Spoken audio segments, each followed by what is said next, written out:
how to make leveling up feel more special for your players. I'm going to start this one off with a few disclaimers. Number one is this will probably be a lot more work for you as the DM in many ways, not just doing this, but the things that follow because of it. So if you don't have the extra time in between sessions to think of it all, I'd suggest steering away from it, because if you half-arse it, it might ruin some experience of it. And two, this point might seem irrelevant at first, but it'll make sense later. My personal rule on proficiency is that if you're not proficient at something, like whatever it is, then you automatically have disadvantage trying to do it. This is an extremely harsh rule. I know that. My only real defense to it is that it's slightly more realistic. For example, if you can't swim and you need to get across a fast-moving river, you would have more than a -2 or 3 or whatever the proficiency bonus you have than someone who knows how to swim. The difference would be bigger than 2 or 3, is what I'm saying. And also, if I sound a bit weird in this video, it's because I've got a bit of a cold, so don't judge me too hard. Now into the actual point of the video. Instead of leveling up and gaining the extra HP and the feature that it gives you if you get one that level, you instead get 3 points, but you still get the extra hit dice HP. But these points can be put into class features, feats off the feat list. This is all for 5e. I'm not sure how it would work for other editions. Either adding a +1 to the proficiency of something. For example, you could add 1 to athletics or +1 into a great axe proficiency.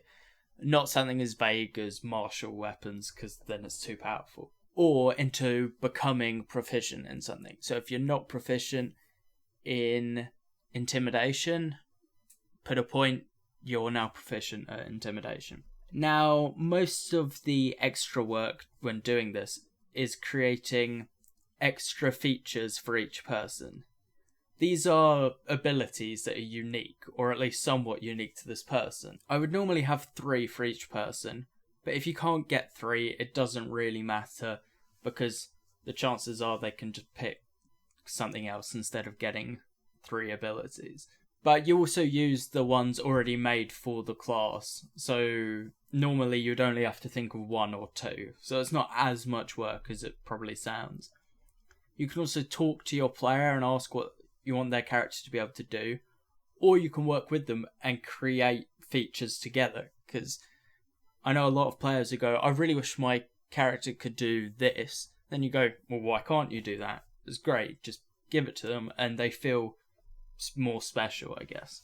I found this helps people who are not all that attached to their character get quite into it, because they feel more connected. Although I haven't played much 4E, I think they had a similar idea, in the sense of giving players more choices on what to do on their turn, instead of just going up and hitting. And one of my favourite things that happens when implementing the system is a player does something that none of the other party members have ever seen someone do.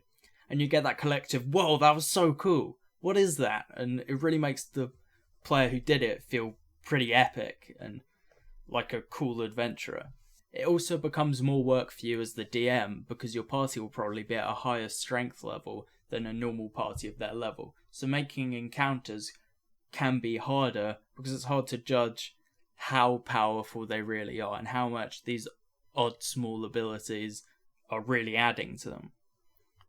And I'll go over some of the rules to stop it being completely abusable, and then I'll go into some of the examples that I've used in my games. The first rule: a feat from the feat list will cost you 2 points regardless of what it is. You can't put more than 1 point into a single proficiency per level, so you can't just go, okay, I'll put 3 proficiency into my bow, I've now got an extra +3 to hit. No, it's ridiculous. You can't do that.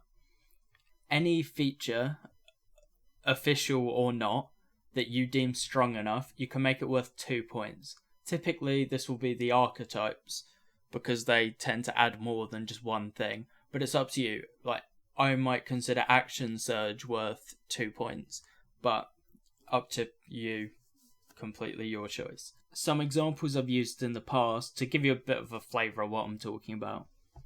These have come from me, but I wouldn't be surprised if they're similar or the same as features from an earlier edition. Okay, so the first one is combat roll. As a bonus action, you could roll out of an enemy attack zone.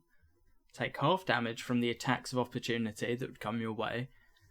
I made this for a player who was a bit of a jack of all trades. He was the party's tank, but also the only other person other than the cleric who could heal at all.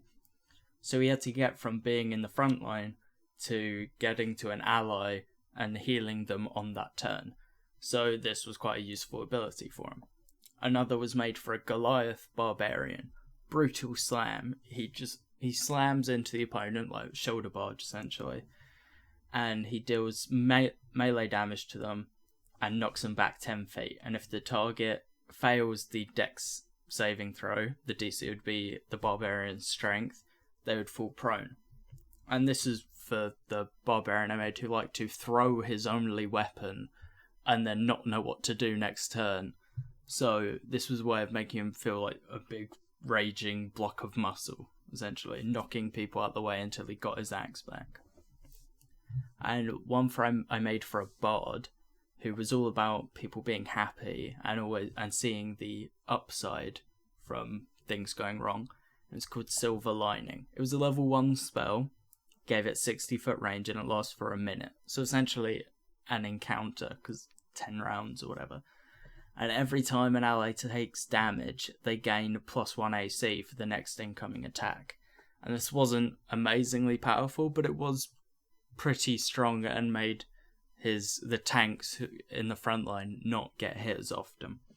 And it made him feel like it was his personalised spell, essentially. But they obviously don't all have to be combat orientated. For the same bard, I gave him the option of this, which is called Reading the Crowd, and he adds his wisdom mod to his performance checks. He would then roleplay himself inspecting the crowd before a big performance he was making to see what sort of music they would like, and then it made his character feel like the natural performer that he had written into his backstory. They're just some examples. And some are stronger than others, but if you find something that your player sees and goes, that's so my character, then you've done your job. So let me know what you think. From what I can tell, people tend to have disagreed with my other 2 videos, and that's fine. I like to see other people's opinions, so please share this with your friends, like, subscribe, and that's all for now. So, see ya.